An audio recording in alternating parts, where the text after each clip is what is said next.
Welcome to Real Talk Conversations, the podcast where we talk about life as it truly is. Messy, painful, and hopeful. Today's topic is one many of us have faced but few talk about openly: betrayal. Joining me today is Grace, who has experienced betrayal and found a path to healing.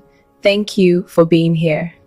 Thank you for having me. This is a conversation that's really close to my heart. Let's start here. When we hear the word betrayal, it sounds heavy. How would you personally describe betrayal?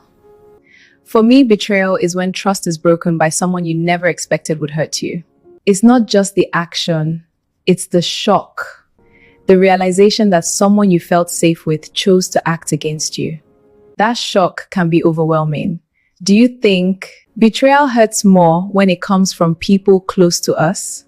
Absolutely. Betrayal from strangers hurts. But betrayal from friends, family, or loved ones cuts deeper because trust was already there. It feels like the ground beneath you suddenly disappears. What emotions did you experience immediately after realizing you have been betrayed?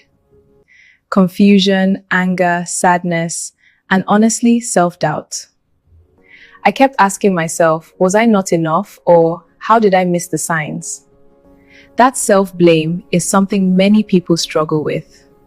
Yes, and it's important to say this clearly, being betrayed is not a sign of weakness. Trusting someone doesn't make you foolish, it makes you human. Healing from betrayal isn't instant. What was the first step toward overcoming it for you? Accepting the pain instead of pretending I was okay. I had to give myself permission to feel hurt without rushing the healing process. That's powerful. So healing begins with honesty with yourself. Exactly. Then I learned to set boundaries. Not walls, but boundaries. Protecting your heart doesn't mean closing it forever. A big question people often ask is, do you have to forgive to heal?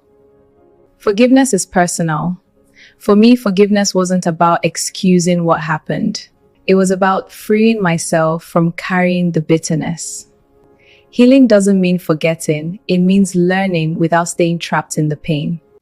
That's a really important distinction. Betrayal changed me, but it didn't destroy me. It taught me discernment, strength, and self-respect.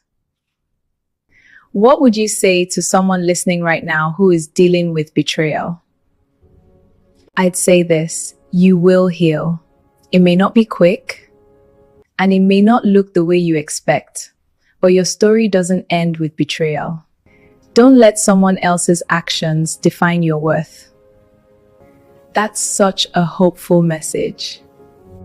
Thank you so much for sharing your journey with us today. Conversations like this remind us that pain can become purpose. Thank you for creating a space where stories like this can be shared. And to our listeners, remember, healing is a journey, not a race. Join us next week Sunday on Real Talk Conversations. And please like, subscribe, and share. Bye for now.